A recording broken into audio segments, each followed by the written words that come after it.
La família Sierra està preparada pel seu dia perfecte. Avui ens mourem per la Costa Daurada amb el Xavier, la Mònica, la Mariona i el seu germà, el Pol, que podrà demostrar els seus dots de navegació.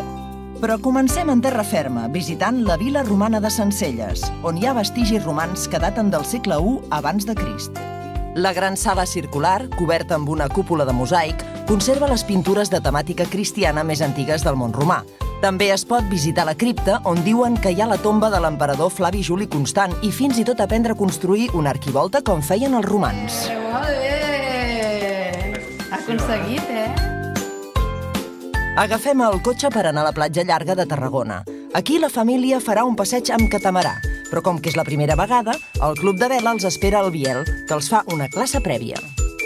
I, bueno, jo crec que ja podem anar cap a l'aigua. Vinga, som-hi, va! La família ha après bé la lliçó, especialment el Pol, que està demostrant ser un gromet de primera. La Mariona, en canvi, no ho veu gaire clar. El catamarà és una embarcació ideal per a sortides familiars, sempre amb l'equipament necessari i la presència d'un monitor si no es domina prou la navegació. No han passat ni 2 minuts i la Mariona ja està com a casa.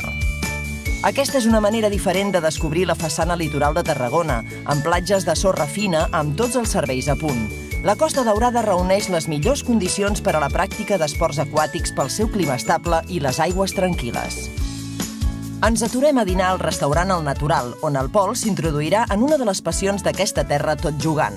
En homenatge als xiquets de Tarragona, ha fet un 4 de 9 amb folre. No podem deixar Tarragona sense passejar-nos pel seu gloriós passat romà.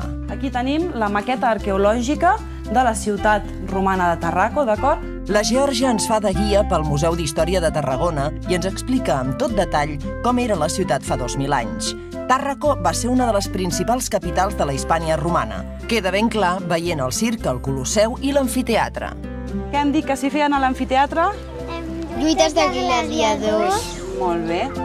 El Pol s'ha trobat un company de jocs per fer de gladiador. A l'època romana lluitaven a vida o mort i el públic els salvava o condemnava fent un gest amb l'espasa, no amb els polzes com ens han fet creure les pel·lícules. Els romans eren una civilització molt avançada, però els va faltar descobrir una cosa, un bon granissat per calmar la calor, la manera més refrescant per acabar un dia perfecte.